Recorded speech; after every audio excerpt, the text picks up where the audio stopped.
여러분 정말 그동안 많은 일들이 있었어요. 갑자기 fail이라는 단어가 딱 뉴씨냐 아니면 유씨냐 이런 질문 진짜 힘들었을 것 같아요. 솔직히 말하면. 안녕하세요 여러분, 유미란입니다. 오늘 이렇게 또 오랜만에 방에서 속삭이듯이 약간 세미 ASMR처럼 영상을 한번 찍어보려고 하는데요. 오늘은 어떤 영상을 오늘 영상은 제가 유튜브 채널을 개설하고 아직 한 번도 Q&A 영상을 안 올렸어서 한번 처음으로 Q&A 영상을 한번 찍어보려고 하는데요. 그래서 제가 지난주에 제 커뮤니티랑 인스타그램을 통해서 질문들을 조금 받아봤어요. 그리고 그 질문들을 모으고 제가 그동안 유튜브 댓글에 많이 달렸던 질문들을 다 종합을 해서 한번 이렇게 정리를 해봤는데요. 이거에 대한 답변들을 하는 시간을 한번 가져보려고 합니다. 그럼 바로 시작을 해볼까요? 이 영상으로 저를 처음 만나보신 분들도 좀 계실 것 같아서 저에 대한 간단한 소개를 먼저 하고 Q&A를 들어가 보도록 할게요. 저는 한국에서 초중고, 대학교 다 졸업을 하고 그래픽 디자이너로 3년 정도 일을 하다가 뉴질랜드에 워킹홀리데이로 오게 돼서 워크비자도 받고 지금까지 한 4년째 뉴질랜드에서 거주 중인 유미란이라고 합니다. 저는 대학교에서 시각 디자인을 전공했었고요. 제가 순수 미술을 좋아해서 회화과를 부전공으로 했었어요. 그리고 졸업하기 전에 한 2달 정도 잡지회사에서 인턴 생활을 조금 했었고 졸업하기 바로 직전에 취업을 해서 UX, UI 디자이너로 일을 하다가 두 번째 직장에서는 홍보 디자인 그리고 웹 디자인 일을 조금 했었어요. 지금은 인하우스 디자이너로 일을 하고 있고요. 회사 브랜드 관련된 마케팅 그래픽 디자인을 주로 하고 있고 예를 들면 포스터, 플라이어, 북클렛 이런 홍보 프린트물도 디자인을 하고 온라인 관련된 소셜미디어나 웹사이트 관련된 업무도 같이 하고 있어요. 이것도 진짜 되게 많이 받았던 질문인데 뉴씨냐 아니면 유씨냐 이런 질문도 되게 많이 들었었는데 제 본명은 신씨예요. 그래서 신미란인데 이제 신이 새로운 뉴 이런 느낌도 있고 이제 뉴질랜드에 살고 있으니까 뉴미란 이 어감도 괜찮고 기억하기도 쉬울 것 같아가지고 뉴미란이라고 짓게 되었습니다.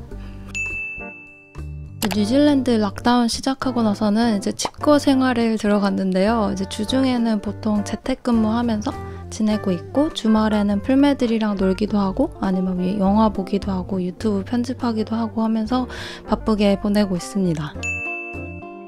저는 거의 모든 여가 시간을 유튜브에 쏟는다고 할 정도로 가장 큰 취미생활은 유튜브 촬영하고 편집하는 게 아무래도 가장 큰 취미생활일 것 같고 그리고 예전에는 좀 짐 다니면서 복싱도 좀 하고 그랬었는데 요새는 게을러서 안 같이 찍게 됐고요. 저는 그림 그리는 것도 좋아해서 가끔씩 그림도 그리고 색칠도 하고 하면서 취미생활을 하고 있습니다. 저는 진짜 뉴질랜드 오고 나서 K-POP 관련된 질문을 엄청 많이 받았었는데 저는 사실 K-POP을 그렇게 막 즐겨 듣는 편이 아니에요. 오히려 여기 친구들이 더 K-POP 아이돌 이런 거에 대해서 저 잘 아는 그런 수준인데 그렇다고 해서 특정 장르를 엄청 좋아하는 것도 아니고 그냥 닥치는 대로 듣는 편인데 그냥 날씨에 따라서 아니면 그냥 그날 분위기에 따라서 되게 다른 것 같고 자주 듣는 장르는 재즈 힙합 이런 거 되게 좋아하고 가끔씩 약간 엄청 회사에서 뭔가 일이 많거나 빨리 이걸 끝내야겠다 이럴 때는 약간 진짜 갱스터 힙합 이런 거 틀어놓고 이렇게 일하는 거 좋아하는 그런 스타일입니다. 네, 저는 남자친구 있고요. 남자친구 만난 지 꽤 됐고 자세한 이야기는 제가 혼자 하기는 좀 그래서 나중에 기회가 되면 남자친구랑 한번 찍어볼까요? 진짜 막연한 그냥 로망? 해외에서 살아보고 싶다는 로망에서 시작을 했었고 더 늦기 전에 꼭 가야겠다. 더 늦으면 용기가 없어질 것 같고 좀 힘들어지겠다 싶어서 딱 마음 먹고 1년 뒤에 준비해서 왔어요. 그리고 처음 와서 했던 일은 저는 초반에는 이제 카페에서 파트타임으로 일을 했었고 그러다가 디자인 잡을 구해서 한 달 정도 투잡을 뛰다가 너무 힘들어가지고 바로 이제 카페 잡은 정리를 하고 디자인 잡에만 올인을 해서 지금까지 이제 회사는 바뀌었지만 지금까지 쭉 디자인 일을 하고 있습니다. 뭐 이거는 해외 생활 하신 분들은 다들 공감하실 텐데 먼저 1번은 향수병이고요. 2번은 이제 언어에 대한 장벽. 아무래도 두 가지가 가장 좀 저를 힘들게 했던 것 같고 제가 익숙했던 모든 환경들, 뭐 공간, 문화 이런 걸 다 벗어나서 하나하나 적응해 나가야 하기 때문에 그런 낯섦에서 오는 두려움 그리고 그걸 또 깨야 한다는 압박감 이런 것들이 조금 저를 힘들게 했었던 것 같아요. 저는 진짜 스케줄을 엄청 빡빡하게 잡았어요. 그래서 막 일부러 막 밖에 나가서 친구들도 만나고 막 그러려고 많이 노력을 했던 것 같아요. 왜냐면 집에 있으면 약간 잡생각만 많아지고 또 잡생각을 하다 보면 또 막 집에 가고 싶고 우울하고 그러기 쉽거든요. 그래서 일부러 막 스케줄 엄청 빡빡하게 잡아가지고 막 일부러 막 엄청 싸돌아다니고 친구들 만나고 맛있는 거 먹고 하면서 좀 되게 바쁘게 지내려고 많이 노력을 했었던 것 같아요. 그러다 보니까 또 이제 친구들이랑 어울리면서 영어 공부도 자연스럽게 되고 그러면서 조금 그 힘든 시간을 많이 이겨냈던 것 같아요. 고민이 있거나 뭔가 걱정스러운 일이 있다거나 그럴 땐 항상 몸을 바쁘게 움직이려고 많이 노력을 하는 편이에요. 여러분 정말 그동안 많은 일들이 있었어요. 정말 많은 일들이 있었는데 이 이야기를 모두 다 하자면 이 영상이 너무 길어질 것 같아서 짧게 요약을 하겠습니다. 사실 제가 작년 이맘때쯤에 영주권 신청 준비 막 이러면서 영주권 신청했어요 하면서 영상을 올렸었는데 작년 2월쯤 신청을 했고 그리고 나서 이제 한 달 정도 뒤에 이메일이 왔어요. 이제 서류 신청했던 거 돌려줄 거다 이런 이메일이 와서 기다리다가 이제 서류가 다 와가지고 아 그냥 그렇구나 하고 그대로 방치를 해뒀어요.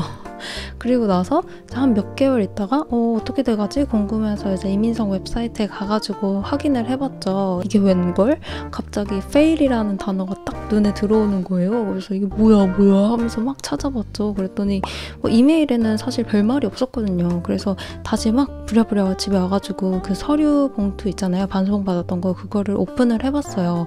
그랬더니 그 첫 장에 친절히 제 신체 검사 그게 다 만료가 됐으니 다시 보내야 한다 이런 문구를 정말 친절하게 적어주셨더라고요. 근데 제가 그거를 정말 바보같이 방치를 해뒀던 거죠. 그래서 제 잘못이죠. 그걸 누굴 탓하겠습니까? 제 잘못이죠. 꼼꼼하게 체크하지 못한 점. 아니 저는 당연히 이메일에 아무 얘기가 없이 그냥 서류가 다 돌아갈 거다 이래서 잘 됐구나 했는데 그걸 확인을 해봤었어야 되는데 그대로 뒀던 게 제 잘못인 것 같습니다.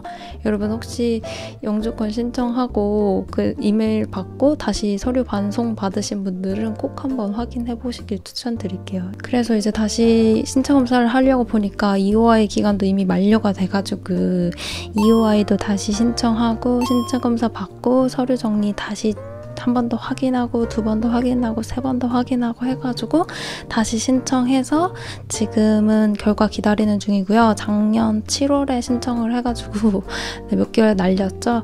그래서 지금은 그냥 얌전히 기다리고 있는 중이고요. 그 사이에도 조금 별 일이 있었는데 어쨌든 이제 신청서는 잘 들어갔고 그리고 제가 몇 달 전에 이민성에 전화를 해봤는데 요새 엄청 오래 걸린다고 안 그래도 얘기를 해서 한 9개월에서 15개월 정도 걸린다고 하더라고요.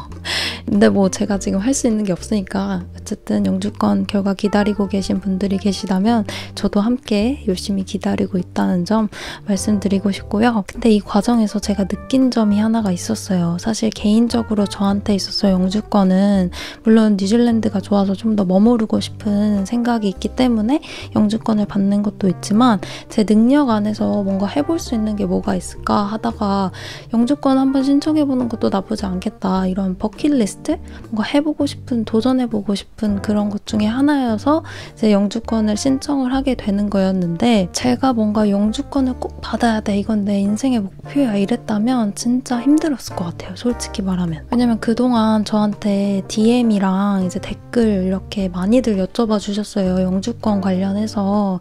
근데 이제 아무래도 영주권은 현실적인 문제다 보니까 모든 조건이 충족이 돼야 되잖아요. 그래서 그 조건을 맞추기 위해 영주권을 받기 위해 약간 직업을 바꾸신다던가 아니면 학교를 또 새로 들어가신다던가 하는 분들이 많이 계시더라고요. 새로운 꿈이 있고 그거에 도전을 해보고 싶다면 물론 당연히 박수를 쳐드려야 할 일이겠지만 영주권이라는 타이틀만을 위해서 그 길을 간다면 그 길이 너무너무 힘들게 느껴질 수도 있겠다라는 생각이 들어요. 왜냐면 본인의 목표와 목적이 내 안에, 내 자신 안에 있는 게 아니라 만약에 영주권에 초점이 맞춰져 있으면 영주권 조건이 바뀐다거나 아니면 상황이 바뀔 경우 이게 되게 흔들리기 쉬울 것 같아요. 그래서 목적과 목표가 내 안에 있으면 그 중심축이 나에게 있기 때문에 이 심지가 조금 더 굳게 오래 갈 수 있지 않을까 하는 생각을 해봤어요. 그리고 영주권이라는 그 타이틀 자체보다 정말 중요한 건 뭐냐면